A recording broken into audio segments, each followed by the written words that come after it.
大家好，我是 Tony， 我现在在南方澳游客中心前面的停车场，今天要来南方澳徒步旅行。这一天我已经等了2-3年了。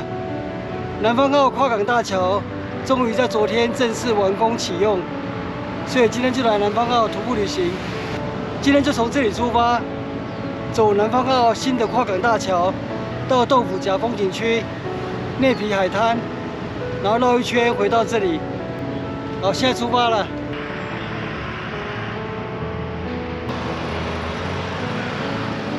这是昨天刚启用通车的南方澳跨港大桥，这是南方澳第3渔货拍卖场。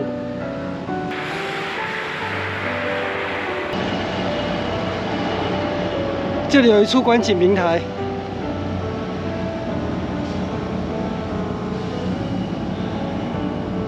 南方澳第3渔港。我现在站在南方澳跨港大桥。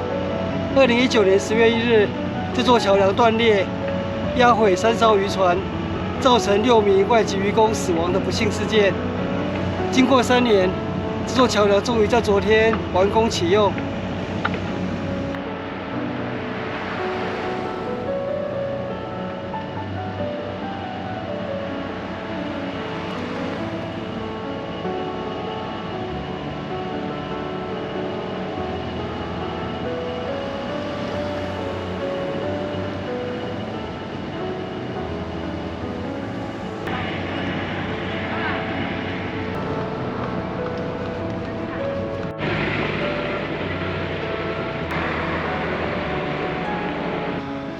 右前方的建筑是南方澳桃海文化馆，是以前海防部队的营舍。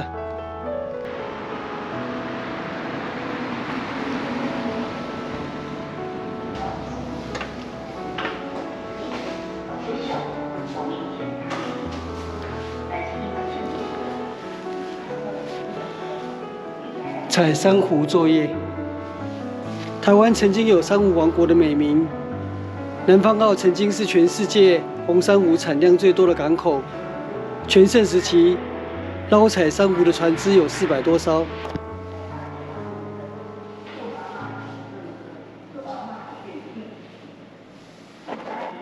这是渔船的龙骨。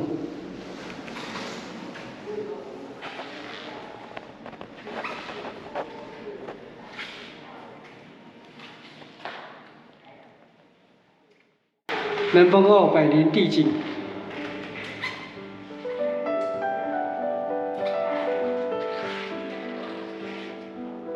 地图透明度，这是1879年的南方澳。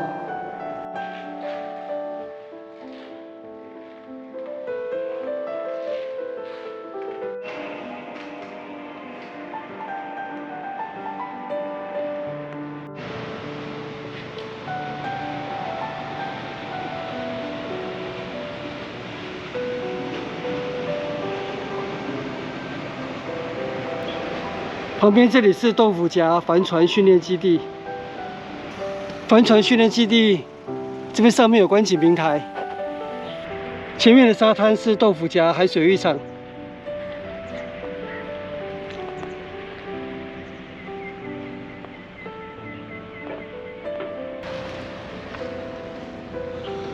豆腐夹，现在气温只有16度。所以看不到戏水的游客。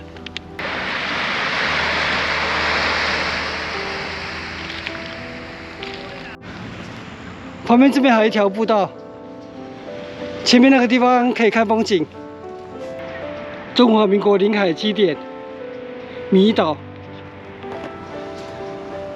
就是前方远处那座小岛，距离这里3493公尺。这是以前的海岸碉堡，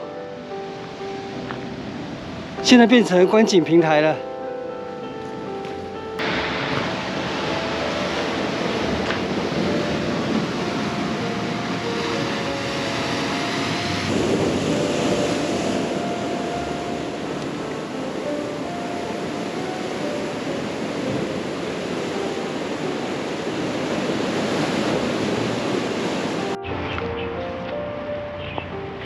我们现在步行造船路，前往下一个景点贼仔澳玻璃海滩。前面那里是全福造船厂。这栋建筑是大庆造船厂，这是隆德造船厂、和泰制冰厂，都是跟渔业有关的相关厂商。前面是南方澳第二渔港，又称内皮渔港。我们要在这边取左行，走往贼仔澳。前面有指标，往玻璃海滩。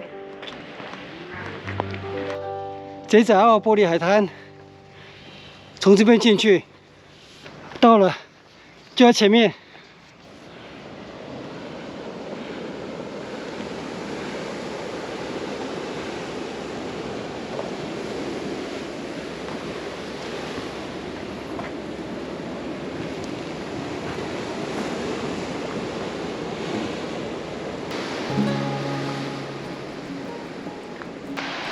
前面那座小岛就是猴猴鼻，早期南方澳是猴猴社的居地。根据日治初期的调查，当时猴猴社有37户，汉人只有5户，所以可见当时的南方澳还是一处非常偏僻的地点。贼仔澳这个地方就是以前海盗停泊船只、休憩补给的地方。我们现在离开贼仔澳，走往内皮海滩。这里有一条捷径，直接通往内皮海滩。前面是观海台，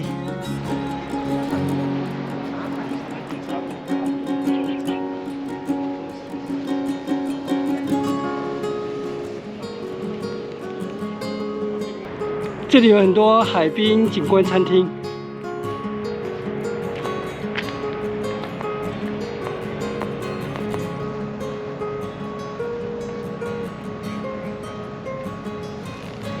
现在算是满潮状态，所以比较没有大片的沙滩。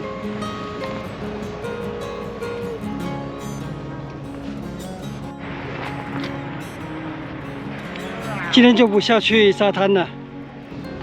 这是我们现在的位置，内皮情人湾。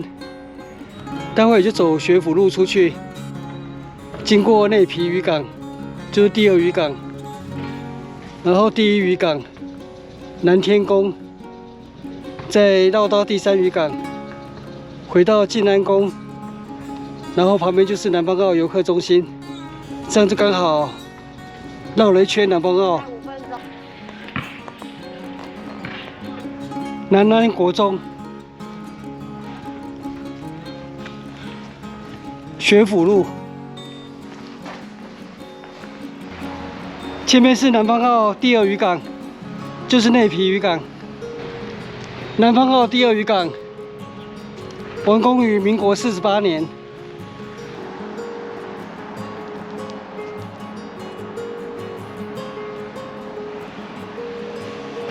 左侧这间庙是南方澳城隍爷庙。苏澳是全台湾城隍庙最多的地方，整个苏澳地区就有12间城隍庙。听说这是宜兰南洋西以南地区的特殊风俗。这些城隍庙其实并不是真正的城隍庙，而是有应公庙。听说这里的风俗，有应公庙只要经过2次翻修之后，就可以晋升为大众爷庙，然后下次再翻修的时候，就有机会可以晋升为城隍庙。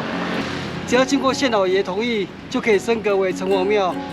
所以这间庙是宜兰县长游锡堃任内赐封为南方澳城隍爷庙。这也是台湾风俗可爱的地方，让孤魂野鬼也有机会变回城隍爷。要进去吃，我们去外面。南宁鱼市场，野生乌鱼子。这个小熊狗。你先切哈。黄鸭拿给你好不好？你黄鸭来给我。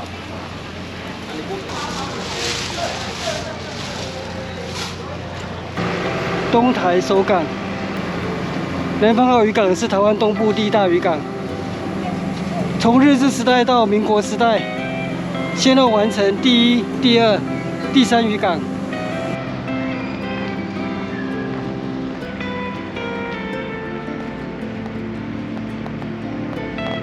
已经走了2个半小时，5公里。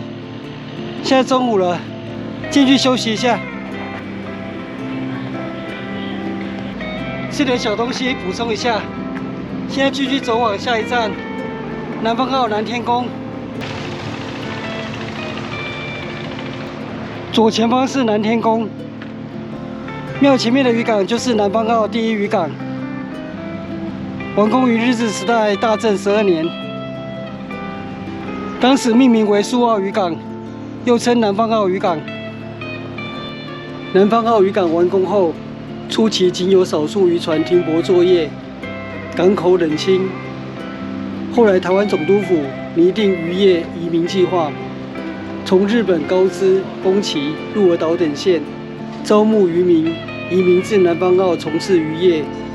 日本渔民带来先进的捕捞技术。于是南方澳的渔业逐渐兴盛，终于发展成为东台湾第1大渔港。南天宫里面有著名的金妈祖跟玉妈祖。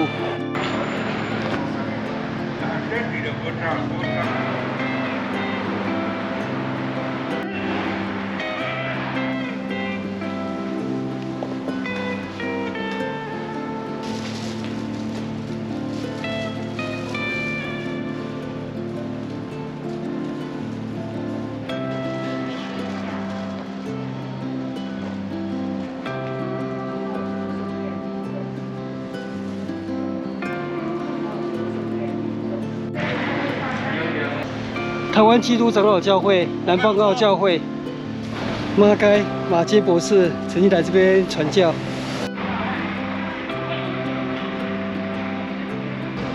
南方澳第1渔港，明年就满100岁了。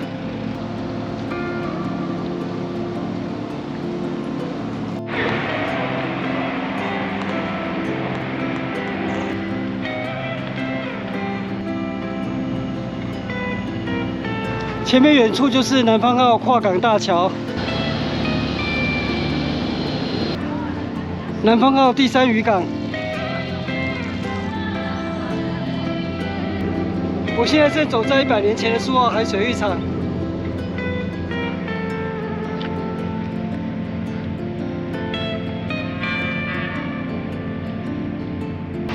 第3渔港完工于民国62年，当时作为商用渔港。苏澳国际港兴建的时候，这里作为工作船的停泊区域，一直到苏澳港完工后，民国73年正式启用为南方澳第3渔港。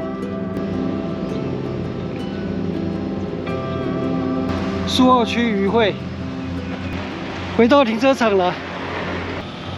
南方澳游客中心旁边是静安宫，静安宫庙里面有一尊著名的宝石珊瑚妈祖。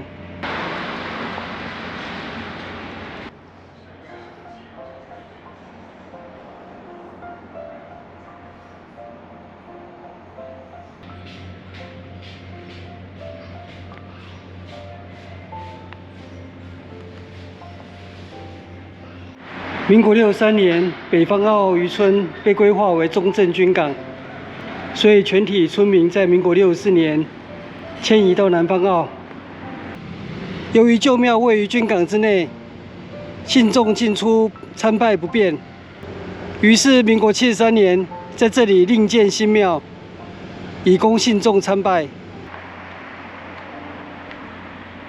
我们今天的南方澳徒步旅行大约走了8公里。步行时间约3个小时又40分钟。我们走过的路线及沿途景点，我会标示在 Google 地图上面，地图网址连接放在影片下方的文字说明栏里面，提供给大家参考。我们今天的旅行就到这边结束，谢谢收看，我们下次见，拜拜。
这是 Tony 的最新著作，全台大型书店及网络书店销售中，欢迎订购，感谢支持。